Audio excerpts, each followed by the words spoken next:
Hello guys, welcome our YouTube ചാനലിലേക്ക് ഏവർക്കും സ്വാഗതം. എൻ്റെ ചാനൽ ആദ്യമായിട്ട് കാണുന്നവരാണെങ്കിൽ ഒന്ന് സബ്സ്ക്രൈബ് ചെയ്യണേ.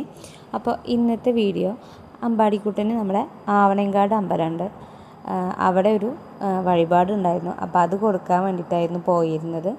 അവന് ചോറ് കൊടുക്കാനായിരുന്നു. കുറച്ച് ലേറ്റായി. ഏട്ടൻ വന്നതിന് ശേഷം കൊടുക്കാമെന്നായിരുന്നു വിചാരിച്ചിരുന്നു. അതുകൊണ്ടാണ് കേട്ടോ ലേറ്റായത്. അപ്പോൾ അവിടുന്ന് ചോറൊക്കെ കൊടുത്തു. അവിടെ ചോറ് കൊടുക്കാൻ അധികം ഇതൊന്നും ഉണ്ടായിരുന്നില്ല കേട്ടോ. നമുക്ക് അവിടെ പോയിട്ട് പറഞ്ഞാൽ മതി, കുട്ടിക്ക് ചോറ് കൊടുക്കാനാണ് പറഞ്ഞാൽ മതി.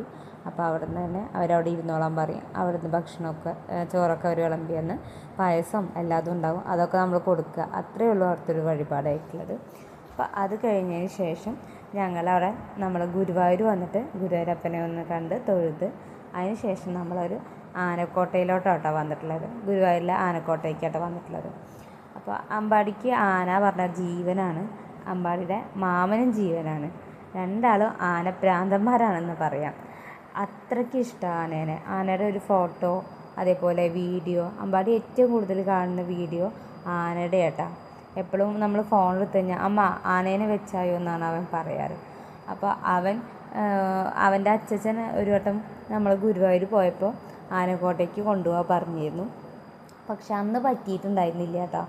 അപ്പോൾ പിന്നെ ഞങ്ങൾ പോകുമ്പോൾ അച്ഛനായിട്ട് മിക്കവാറും ഗുരുവായൂർക്ക് പോകുമ്പോൾ അച്ഛൻ ഏതെങ്കിലും ഒരു ആനേനെ അവന് കാണിച്ചെടുക്കാതിരിക്കില്ല. അപ്പോൾ ഇന്ന് ഞങ്ങൾ എന്തായാലും ഏട്ടനോട് പറഞ്ഞപ്പോൾ ഏട്ടൻ പറഞ്ഞു നമുക്ക് ആനക്കോട്ടയിലോട്ട് പോകാമെന്ന്. അപ്പോൾ അവിടുത്തെ ആനകളിലെ പല ആനകളെ കാണുമ്പോഴും പലതുപോലെയാണ്. ഒരു പ്രത്യേക തരം ആനകളായിരുന്നു കേട്ടോ. എല്ലാതും ഒന്നിലൊന്ന് വ്യത്യാസമുള്ള ആനകളായിരുന്നു. നല്ല ഭംഗിയായിരുന്നു കാണാൻ.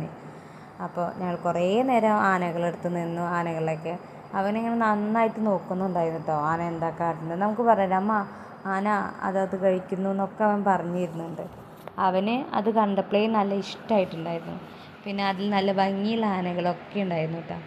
ഈ ആനേനെ കാണാൻ പ്രത്യേക ഭംഗിയില്ലേ. പിന്നെ ചില ആനകൾക്ക് കുറിയിട്ട് കൊടുത്തിട്ടും ചില ആനകളെ കുളിപ്പിച്ച് കൊടുത്തിട്ടുള്ളത് അങ്ങനെയൊക്കെ ആയിട്ട്. പിന്നെ ഈ ആന എടുത്ത് നിൽക്കുമ്പോൾ ചെറിയൊരു പേടി ഉണ്ടായിരുന്നു കേട്ടോ.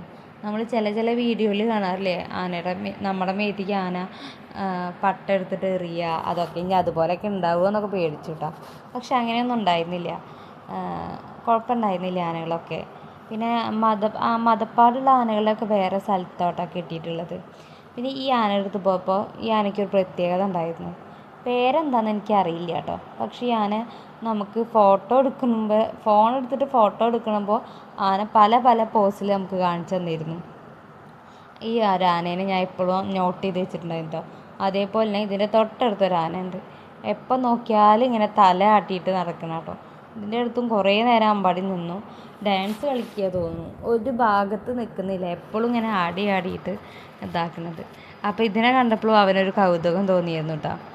ആനൊരു ഭാഗത്ത് നിൽക്കണേ ഇല്ല. ഇങ്ങനെ അവിടെ കുറേ ആൾക്കാരും ഈ ആനയുടെ അടുത്തും പിന്നെ നേരത്തെ നമ്മൾ കണ്ടില്ലേ ആ ആനയുടെ അടുത്ത് വരുന്നു കേട്ടോ. മറ്റേ ആന നന്നായിട്ട് പോസ് ചെയ്തിരുന്നുണ്ട്. ക്യാമറ പൊന്തിച്ച് കഴിഞ്ഞാൽ പോലും നമുക്ക് പോസ് ചെയ്തിട്ടുണ്ട്. അപ്പോൾ അമ്പാടിക്കൊരു നല്ല സന്തോഷമുള്ള ദിവസമായിരുന്നു ഇന്ന്. കുറേ ആനകളെ കാണാൻ പറ്റി. അവനവിടുന്ന് വരാൻ കൂട്ടാക്കിയിരുന്നില്ല. പക്ഷെ ഞങ്ങളെല്ലാവരും കണ്ടിട്ട് ഇങ്ങോട്ട് പോന്നു. ഞാനും അമ്മയും അച്ഛല്ല, പാപ്പൻ്റെ മകൻ ഗോകു, അവനും കൂടിയിട്ടായിരുന്നു പോയിരുന്നത് കേട്ടോ. പിന്നെ അമ്പാടിയും അങ്ങനെയായിട്ട് പോയി. പിന്നെ ആന കുളിക്കുന്നതൊക്കെ കണ്ടു. ആനയുടെ മേത്ത് ഇങ്ങനെ തുമ്പിക്കൈയിൽ വെള്ളം ഒഴിച്ചിട്ട്, അപ്പോൾ അതൊക്കെ അവന് കാണുമ്പോൾ ഒരു കൗതുകം തോന്നിയിരുന്നു. പിന്നെ നമ്മുടെ മക്കൾക്ക് ഇഷ്ടമുള്ള സ്ഥലത്തേക്ക് അവരെ കൊണ്ടുപോകുമ്പോൾ നമുക്കും ഒരു സന്തോഷം തോന്നാറുണ്ട്. അതേപോലെ ആയിരുന്നു കേട്ടോ ഇതും. അവനേറ്റവും പറഞ്ഞില്ലേ നേരത്തെ ഇഷ്ടമുള്ള മൃഗം ആനയാണ്. വിഷ്ണുവിൻ്റെ അച്ഛനും എൻ്റെ അച്ഛനും ഒക്കെ പൂരക്കാലമാകുമ്പോൾ ഞാൻ അവിടെ ഉള്ളപ്പോൾ ഏട്ടൻ്റെ വീട്ടിലുള്ളപ്പോൾ എല്ലാ പൂരത്തിനും മോനായിട്ട് പോയിരുന്നു കേട്ടോ. അപ്പോൾ അതേപോലെ തന്നെ എൻ്റെ വീട്ടിലേക്ക് വന്നാലും എൻ്റെ അച്ഛനും ആനയെ ഇഷ്ടമുള്ളത് കൊണ്ട് ആനയുള്ള എല്ലാ സ്ഥലത്തേക്കും അവനെ കൊണ്ടുപോയിരുന്നു കേട്ടോ. അപ്പോൾ ഇന്നത്തെ വീഡിയോ ഇത്രയേ ഉള്ളൂ കേട്ടോ. ഇനി അടുത്ത വീഡിയോ ആയിട്ട് പിന്നെ വരാം.